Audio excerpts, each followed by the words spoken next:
Hello everyone, and welcome to my channel, Cooking for the Family. I'm Dyvonne, and today I'm going to share with you how I make my ham and potato pot pie. My family loves pot pies. I have a wonderful chicken pot pie recipe as well as a beef pot pie that also comes out really great, and I'll be sure to share those with you in the description box below. Now for my ham, I'm going to be using some leftover ham that we had from the holidays, and I'm going to cube my ham to about pieces about this size, or about the size of say like a nickel, as big as you want to get. And I'm going to be using 3 cups of cut up ham. Now the rest of the ham that I have here, what I'm going to do with this is I'm actually going to put that in a freezer bag. I'm going to freeze those other pieces of ham that I'm not going to use today, and that'll go in some beans that I'll make probably in a month or so. So with the potatoes, I'm using russet potatoes. You can use russet or either Idaho. I'm also going to chop them the same size that I did the ham, and I'm only going to be using 2 potatoes. Now if you have Yukon Gold potatoes, you can use those as well. I do though like using usually the russet or the Idaho when I'm making my pot pies. Now if you are new to my channel, welcome in, and if you're a returner, welcome back. And I want to thank all my wonderful subscribers for your likes, your shares, your subscribes, and your good vibe comments. I truly appreciate it. And if you are visiting my channel for the first time or even the second time, I hope you enjoy the content and consider subscribing. So after I've chopped up my potatoes, I also chopped up my carrots as well. I had some carrots, and so I chopped up the carrots. I'm going to cook those carrots. Now with the potatoes, I also put in a little bit of salt. That was about 1/4 of a teaspoon of salt. Now I'm going to get together our savory crust. I've been making pot pies, chicken, my beef pot pies for over 15 years now, probably going on 20 years now. My savory crust that I make from scratch is such a game changer. Okay, and so I'm gonna walk you through it. So far in my bowl, I have 1.5 cups of flour. I'm using unbleached all-purpose flour. You can also use regular all-purpose flour. Also to that, I put in 2 tablespoons of flour. So that was 1.5 cups of flour plus an additional 2 tablespoons of flour. I also put in some salt, and that was 1/2 teaspoon of salt. Now I'm going to be using, so that was my dry ingredients, my flour and my salt. Now I'm going to be using some shortening. This is a Crisco shortening that I had in the refrigerator, so it's nice and cold. We're using 2 tablespoons of shortening, and I'm also going to be using some butter. I'm using unsalted butter because we put salt into our dry ingredients. So I'm using some unsalted butter. Now if you only have salted butter on hand, you can still go ahead and use that. It's going to be fine, but I'm using unsalted butter.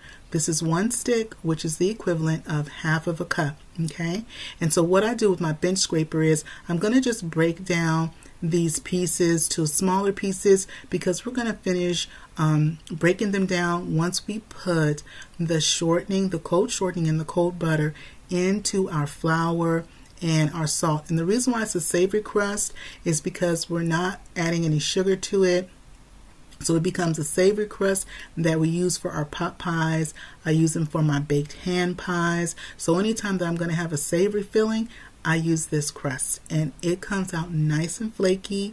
It is easy to put together as well. So once we have the butter and the shortening in there, I go ahead, and you want to have your nice clean hands, of course.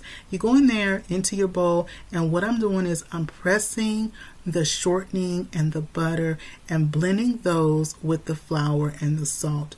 And so I use my thumb and my finger, my middle finger and my index finger, and I'm pressing and just blending. And so what I want to do is I want to really hydrate the flour with the butter and the shortening.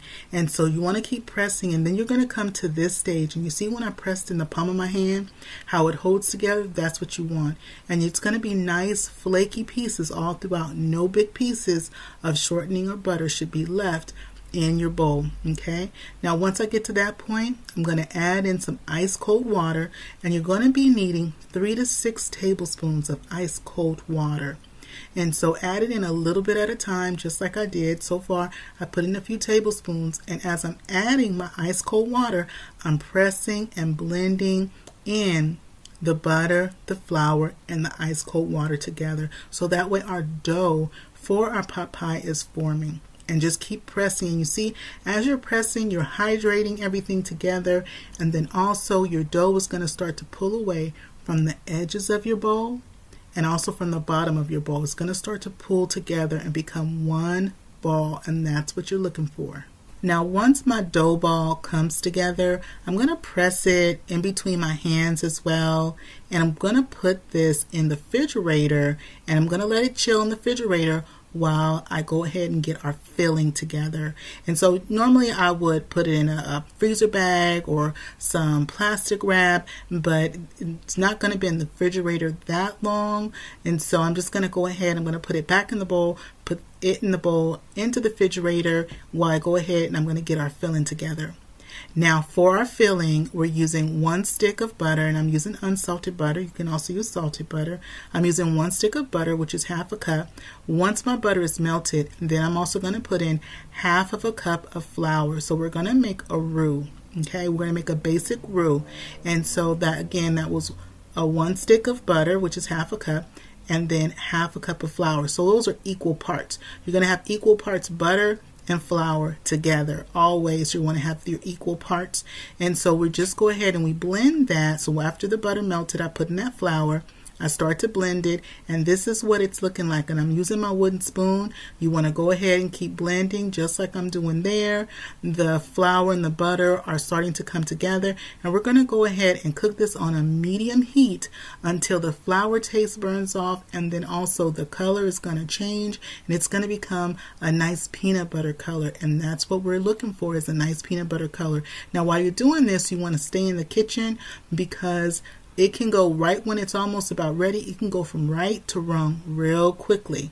And so you want to make sure that you're watching it, because we want that peanut butter color. We don't want to go past that color. Okay. And as you see it's starting to, at the bottom, you see in our pan, we're starting to go from that white color we had initially, and then it was yellow, then it'll be tan, and you see that underlining right there. As I'm going to go and I'm going to move the spoon, you see how it's starting to get darker under there, and we're getting more of that nice peanut butter color coming in. It's almost the color of my spoon right now. And just keep blending just like that, and keep that flame on a nice medium heat. If it seems like it's starting to cook too quickly, maybe looks like it's starting to burn a bit, just turn your fire down a little bit is all you need to do.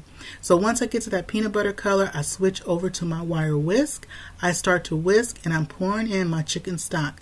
Now you can use either chicken stock or you can use either chicken broth. The most important thing is when you're whisking and you're pouring in your stock or your broth, you're pouring in a little bit at a time, but you do not stop whisking. Because if you stop whisking just to look at it, what happens is it seizes up and you're going to have clumps. So keep whisking throughout the process. Always just keep whisking. And what's going to happen is as you're whisking and you're putting in your liquid, it's going to all start to incorporate together.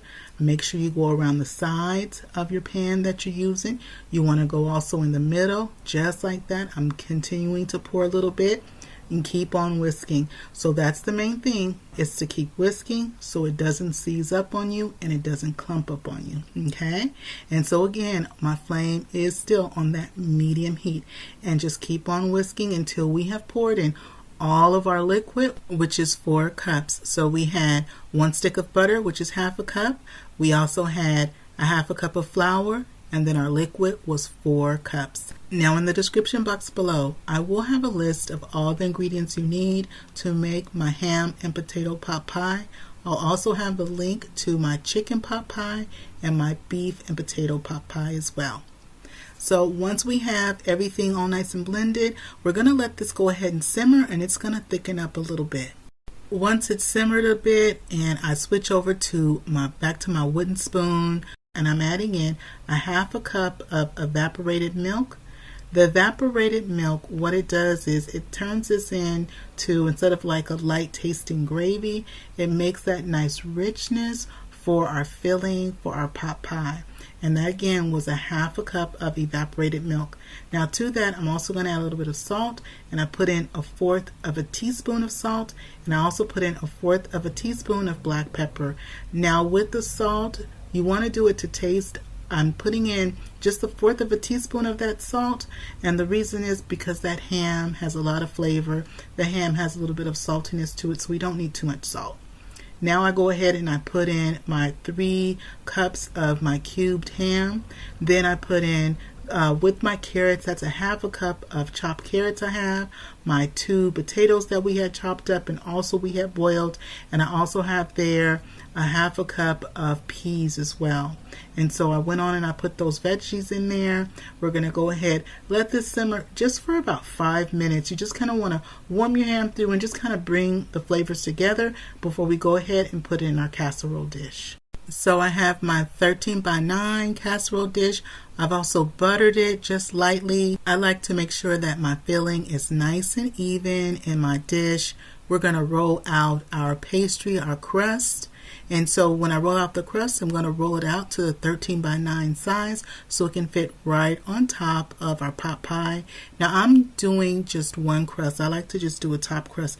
But if you like to do a top and a bottom crust for your pot pie, you would need to double the crust recipe and have it in 2 sections. So you'd have your bottom crust and you'd have your top crust. So once I have it rolled out, now I'm using my silicone mat. You can also roll it out on some parchment paper or wax paper, because what I like to do is once I roll it out, it's easy to go ahead and put it on top. When I use my mat, I just flip the dough right on top and I just pull back my silicone mat, and then there you have it. And so it makes it really easy to go ahead and transfer it on top of your pot pie. I go ahead and I trim any of the edges off. I'm going to tuck around the edges as well, and then this little the extra pieces that I'm using my kitchen shears to take off, I'm going to go around the inside and just reattach those pieces. And the reason why I like to cut them off is because I'm not going to have any hanging down in the inside of my pot pie, and I don't want any hanging on the outside. I just want it around the edge. And so I'm just going to take those pieces and I just gently press those pieces all the way around in my dish. Now while I'm doing this, I have my oven is preheating on 425 degrees, and our pot pie is going to bake in the oven. It's going to be nice and golden brown on top, and it's going to bake for about 30 to 35 minutes. You want to go and check it at about 20-25 minutes to see how it's doing. Also, with our filling, with the filling that we've created, you're going to possibly have a little bit of spillage. If you do, what I always like to do is I take a cookie sheet, and on that second rack I put the cookie sheet underneath, just in case as it's cooking and it's just starting to bubble a little bit. If you get a little spillage, that's fine. You want to go ahead and have that cookie sheet underneath on that bottom rack underneath your casserole, underneath your pot pie. That's what you want to do. And so next I put on my egg wash. This is just 1 large egg that I have gone on and I've beaten, and I've also added just a couple of drops of water to that as well, just a couple of teaspoons, or you can even add a tablespoon, either one is fine. And then I just go ahead and brush the top. It's going to help our pot pie just to kind of brown up nicely. And again, it's going to cook at that 425. It's going to bake up at 425. I use my kitchen shears again to go ahead and make some vent holes. I'm going to put this in the oven and let it go ahead and bake up.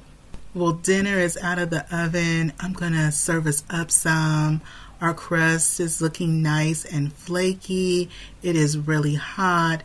And when I take it out of the oven, I let it sit for about 15 minutes before I go ahead and dig into it, because it is going to be really hot, as well as the filling that we have and that nice gravy. I could call it like a gravy. It gives it a chance to also thicken up a bit, because as our pot pie continues to cool, it will thicken up.